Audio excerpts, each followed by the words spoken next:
Freaking royalties. Well, what about someone like XTC when you produce them? And they're pretty, together outfit. Together in the sense that, there's a lot of music to work with. Yeah. There. Yeah.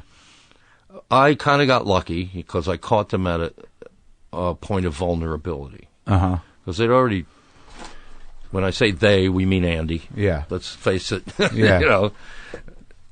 It's a band, but essentially Andy was the one who called the shots most of the time. Yeah. Probably the guy that said to Colin, hey, let's make a band. Right.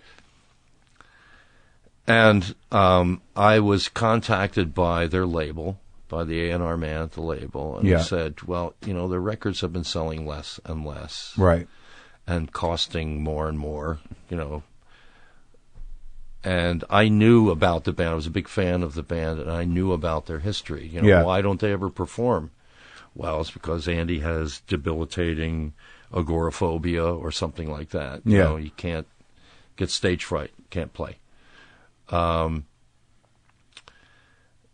also that, he was notorious for driving his own producers out of the studio with his constant sort of anal demands and things like that. Yeah. So, right. I mean, eventually you got another project you got to do. Yeah. You can't mix this album for another year. Right. So I knew about the situation. I had been listening to their music anyway, even before they even approached me. You were a fan? I was a fan, but I also knew what was wrong with the records.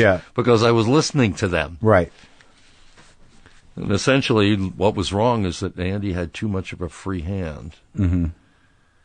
And the reason why Andy had too much of a free hand, or why so much time was being invested in these remixes and stuff, is because they never played live.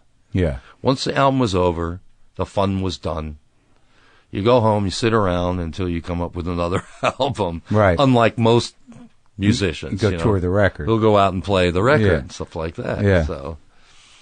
So they didn't mind if it took forever. Or at least he didn't mind if it took forever to make a record. Yeah.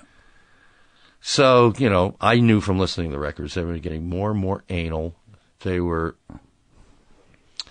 sound of them was getting, in a subjective sense, worse. Right.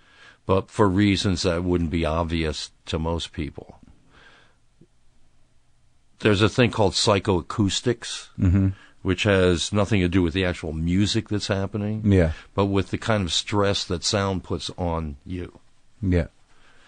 So, for instance, if you mix the vocals at just that level where you can just kind of hear them, psychoacoustically, you are squinting through the record. Right. Why can't I hear that guy? Yeah.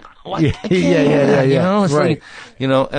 And plus, he's like, the process usually is you go in the studio, spend a day mixing a song, you take it home, and then you listen to it more. Yeah. At least that's, essentially like Andy's process, listening to it to see whether there's something else you can do to it. Right. So he comes back the next day, he's got an idea for something else to do to it. And usually what that is to take out more air, Right. To fill in some space with more sounds, I don't think the hi-hat is like high enough. Let's make that even higher, So he's anal and he's... and the bass is not like low enough. So you wind up with like, if you were looking at it on a spectrometer or something like that, spectrum analyzer, right. It would be completely flat, right. Across there, because like every freaking space is filled in right. with sound. And you don't realize how hard it is to listen to that. Yeah. Because you're constantly straining to pick things out of it, And so they had completely lost track of that as well. And fortunately, as I say, I caught them at a vulnerable point. They didn't know exactly what to do. They had gotten an ultimatum from the label. Which record was it? Skylarking. Okay, so they had done 3 records? Oh, no, more than that. Oh, yeah? So they were vulnerable. They were in trouble. They were a little bit in trouble and vulnerable, and they just sent me their song demos. And I listened to the songs, and this whole idea of a song cycle came to me, that you could make it all a piece, like it's from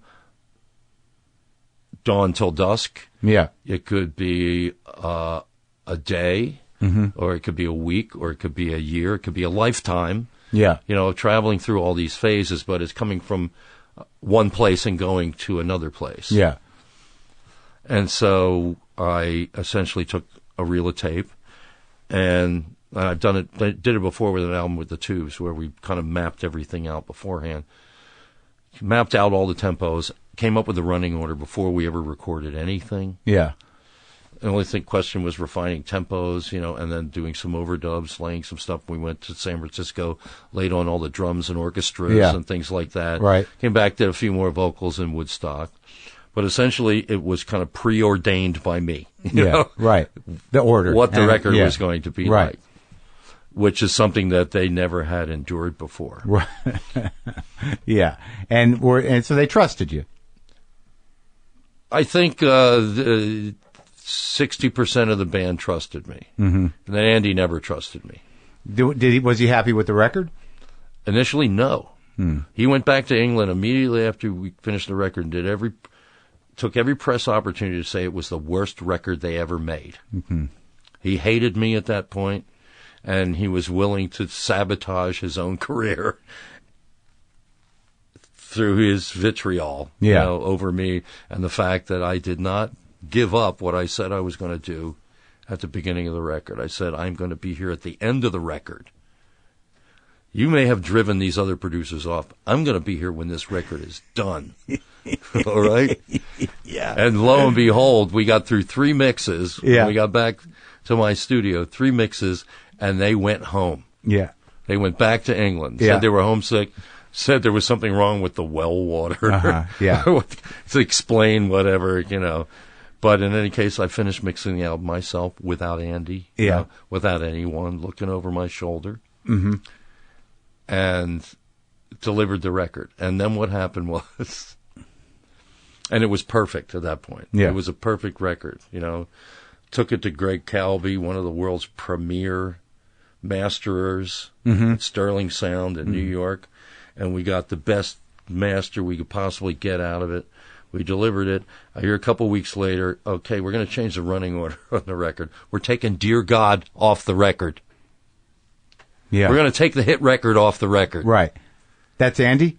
That's Andy and his A&R man. Andy, because he was afraid that, he would, there would be repercussions personally for him for taking on such a thorny subject. What a pussy. Yeah. And then the A&R man, who didn't like it because there was a child singing on it.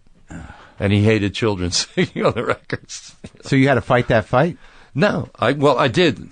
I never do that. Yeah. I deliver the record, so I'm here to make the product. You have to market the product. Yeah. You figure that out. Right. But I did call him and said, this is a mistake. To take this off, to put on this other crappy song that Andy made us record. Yeah. Called Another Satellite, had nothing to do with the record at all. Mm-hmm. He made us essentially re-record his demo note for note. Just to mollify him, we did it. You know? Right. But the point is, it had nothing to do with the record. Right. Was not in the running order. Yeah. So he decided to take Dear God off so he could stick that stupid song on there. Yeah. Next thing you know, they put Dear God on the B-side of Grass, what's supposed to be the first single. Yeah. Everybody flips the record. Yeah. Dear God becomes like a giant phenomenon, saves their career. They have to go and remaster the record again to put Dear God back on it. Your mix. Of course. Yeah. Yeah. Well, there were no other mixes. There were only changes in running order. Did he thank you? No, he did not. What he did was, he's such a... Yeah. Okay. Such a brat. Yeah. That even at his age, he's such a brat. Yeah. That he's decided that his campaign is, the original record was not mastered properly. Mm-hmm. That there was something out of phase in the original record, and these new vinyl releases that they've just come out with have fixed that.